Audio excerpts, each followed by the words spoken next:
On this episode, I invite a bunch of VaynerMedia employees to ask me some questions.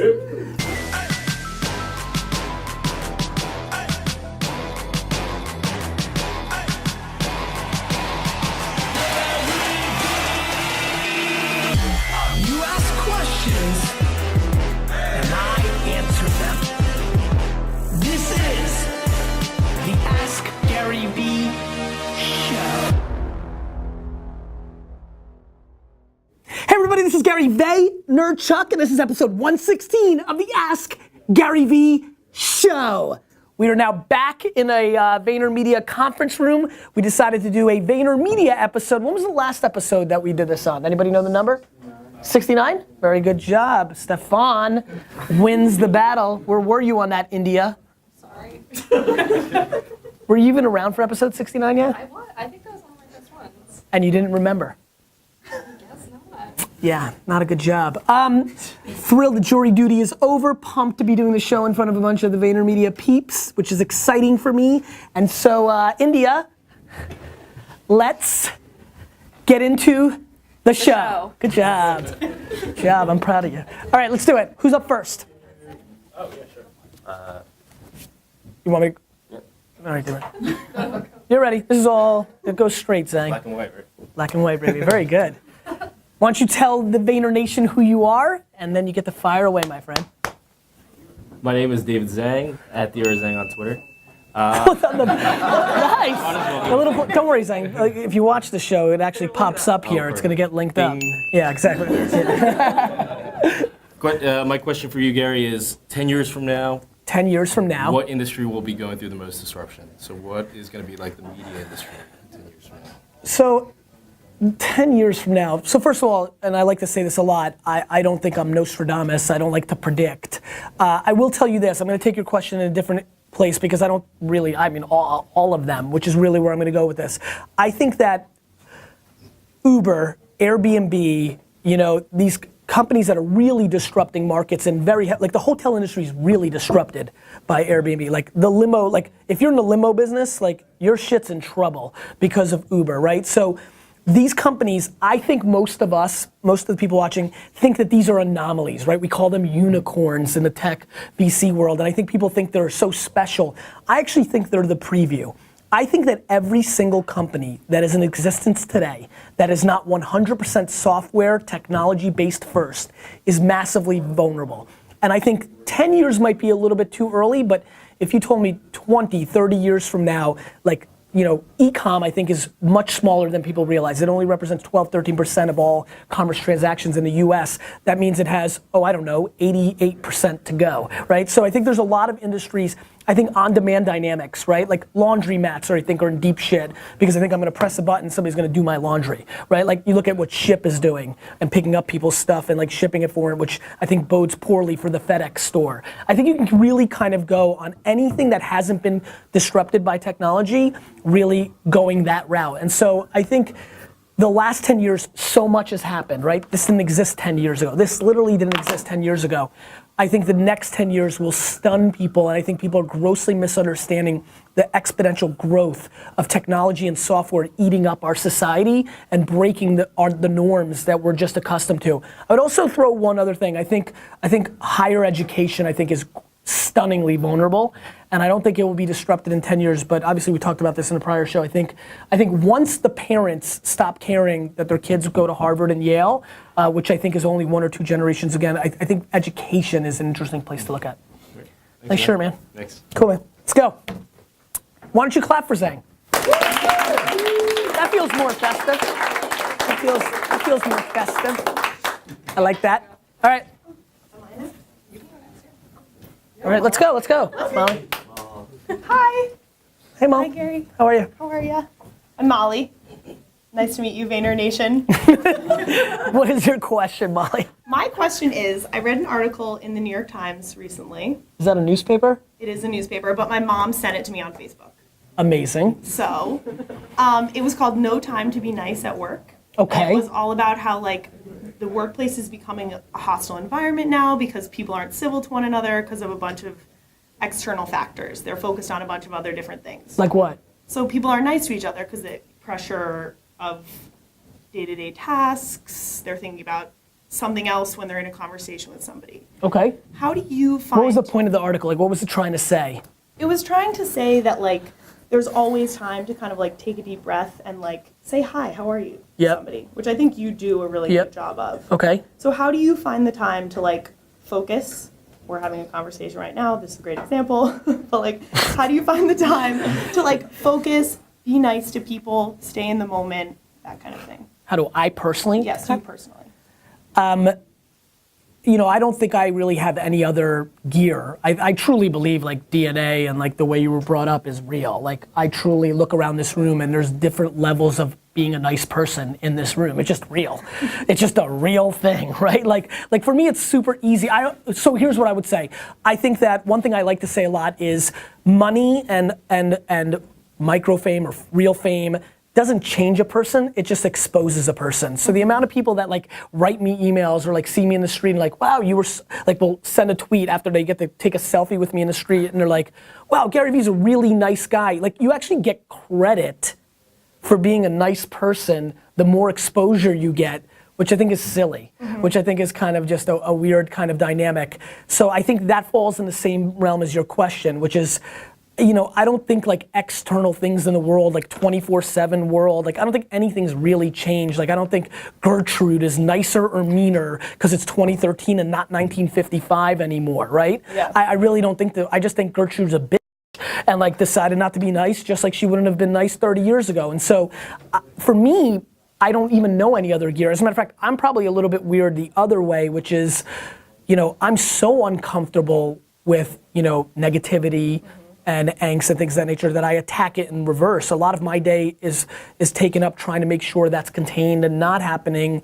So it's just my default. I think there's a lot of value in it. I'm stunned how many people undervalue a head nod or a hey. For me, because as you guys know, I'm running around so much of my stuff is like a wink or a smile or a hey. It's just I don't have the time. But it's so nice. Like I think people really value effort and intent. And I think you can get away with doing so much of that stuff with such little stuff, right? And so for me, it's easy because my parents had sex at the right moment to give me my DNA. And, thank you, Kim. And my mom really, you know, parented me in a way to really value other people and all that kind of stuff. And so I just haven't known any different. I love that I get like extra credit for it nowadays because a couple of people follow me on social media.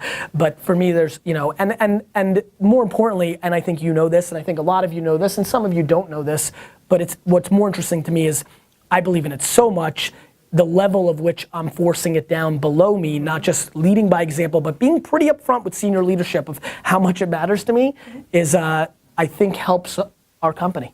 For sure. Cool. It does. Thanks, Mo. All right. How are you, brother? Good at myself. I'm well. I'm Merv. Fantasy sports. The daily fantasy sports market has blown up lately. DraftKings bought by Disney, FanDuel partnering with NBC Sports. How do you think that changes the game for us as fans and as marketers? Does it shift us more to being fans of players instead of teams, and is loyalty gone? Merv, that's a good question. If Tom Brady's leg fell off his body today in the news, I'd be happy, right? I'm more than happy to say that. I understand how that's disgusting as a human being, but it's the truth, so I'm just telling the truth. If tomorrow Tom Brady got traded to the Jets, I would love him with all my heart. So you're talking to somebody who completely and utterly, 100% all in, only roots for the logo, not the player.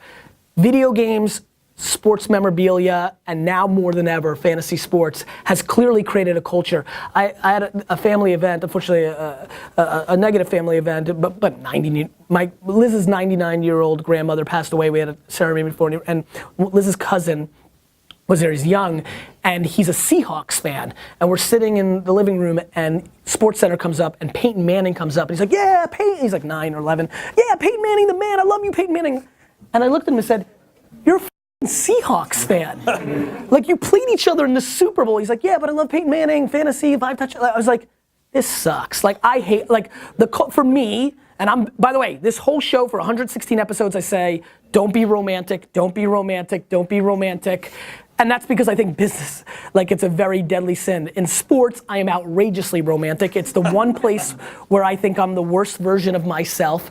And it is stunning for me how much I hate player culture, where like you are a Giants fan, but you like a Cowboy player. Like it makes no sense to me.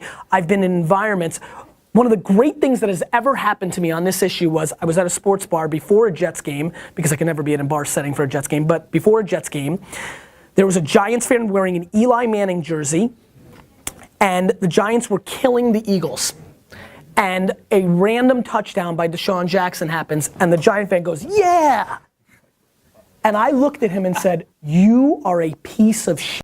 I'm like, how in the world he's like, Deshaun's on my fantasy team. So, this was the game several years ago where the Eagles had a furious comeback in the fourth quarter, and Deshaun Jackson had the kickoff and scored, and the Eagles came back and won that game after being down by 3 touchdowns. I was so happy. A happiness that I can't even explain, that guy got it stuck to him for cheering for a fantasy thing over his favorite football team. But that's something I'm romantic about. So how do I think? I think most of the kids these days, and even the grown-ups, are getting rewired to be more player-centric.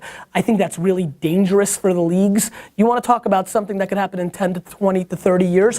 I truly believe before I die, the 5 to 15 most influential athletes within a league will go out and start a separate league and pull it off. Before I die. I believe that will happen. And I think that's super interesting, tying question 1 to question 3 on this episode, because I think that they're gaining disproportionate leverage. The cost of entry of distribution TV rights is changing, and I think there'll be smart business people that will come in and pay them to go start that league and change the dynamics. I think it's a very slippery slope for the leagues to go down this path. But they will, because the money is short term and they'll take it. Yeah. Cool, man. Thanks for the question. Hey, Hi, Kim. how are you? Good, how are you? Good. Kim Francis, month 2 at Vaynermedia. Yes. Merv, you're also month what? 1? 2? 1.5? Yeah. Some newbies on the show. Yes, Okay? absolutely. So one of the things I love most about being here is the hustle way of life. I think it's amazing. Okay. What are your suggestions when working with external partners who you got to work with to get the job done? Yeah. Who don't share your hustle? You mean like the rest of the entire world? Yes, that, exactly. You know, and from an agency dynamic, we're stuck, right? Like you want to look good in the sandbox, which for people that don't understand, you know, you work with a brand, you got 4, 5, 6, 3 different agency partners, and it's important that, you know, what a brand hates that we work with is when the agencies are playing politics with each other, because their assumption is that we as Vayner are trying to get the money of this person, and that makes sense. That's a cynical point of view. That's the right point of view, by the way, 90% of the time. And so and you may not fully know this, but some of the people that have been here a little bit longer, I'm actually very aggressive of like, don't go down that route. We'll get ours by just showing what we're about. But it makes it frustrating for all of you that are in the trenches, because I'm probably pushing it even too far of like, be nice to everybody, even though they suck, or you think they suck. And so They suck. I just said I get it. I think everyone sucks. And so I think that it's a balancing act, right? It's a really fine, tight rope. I think letting your work speak for itself is a very smart strategy. I think the truth is undefeated, meaning I do think eventually the truth bubbles up, right? Now, you may have a flawed judge of the truth. You know, like there's a human being that runs that brand that may not see it, may be tricked, may have too much romance for the prior world or logos over team players. And so I think that I think you have to assess who the judge and jury is, number one, because that's just the real game. I think you need to build a relationship for real outside of what's happening in the room with those people, because let's not forget, they're just humans that work for a company, and I have found that a lot of times they realize they stink too, because maybe their company stinks, and at least gets you aligned where you're not mad at the person, you're mad at a logo, which I think oftentimes takes a lot of venom out of the situation, makes it all more palpable. So I think what it comes down to is good old-fashioned communication on all levels. Your own team, as somebody who's a little more senior, one of the things that we struggle with here at Vayner is the youngsters don't fully get it all the way, they haven't been through it, so they're looking just at the narrow, like, this project isn't done at Thursday at 4, they stink, like there's a lot more going on than that. So I think communication with your team, to the side, the different players, the client, just communication. I like it. Thank Cool. you. You got it. Very selfish question, I would say. I'm just kidding, I'm kidding. I'm not moving, D-Rock. How's it going, Gary? Jordan. You move, motherfucker. Hey, Vayner Nation. My name's Jody Gowan. Nice to meet you. Nice to meet you. Already met you. All right, so we talk a lot about press and the pros and cons of getting press, but even in like bad press situations, someone will, like some troll will always bring up the argument like, well, at least we're talking about it, right? Right. So, The thought of like all press is good press? yeah, what's your thoughts on that? Agree or disagree? Fundamentally disagree. Like, if somebody said you're a murderer and a child molester, if you think that's good press, you're out of your fucking mind, right? So like, the thought that all press is good press is ludicrous. Everything matters contextually. It's the same reason I feel crazy about media in our world. Everybody thinks all impressions are equal. They're not. Like, the content matters. Like, the way people feel about you matters. If they think, like, I'm adamantly against that, and I think the people that say all press is good press are people that get bad press. like I really do. Like I can't wrap my head around like bad press being a good thing. Like, how? That completely does the thing that pisses me the most off about media. It takes the context out of the equation. Well, you still reached 11 million people. Like, really? Like Donald Trump's getting a shitload of press right now. Do we think that's good? Like, who could possibly think that's good? Like, that's a crazy thought. And so I think that's a massive misnomer, and I'm very disrespectful to anybody that believes that to be true, Jordy. Perfect. Thanks, Thank you. You got it. Didn't think child molester was gonna get dropped on this episode. We have a bonus question, let's go. Why is Allison the bonus question? Because it's fun. Okay. My question, I'm scheduling a one-on-one, you know. Got it. I'm very Allison, personal. I'm very nervous. I don't really know. I have no idea what I'm about to ask or what's going to come out of my Really? mouth. I'm excited. I love improv. Shoot, oh my gosh. So what was either your first or your most embarrassing screen name?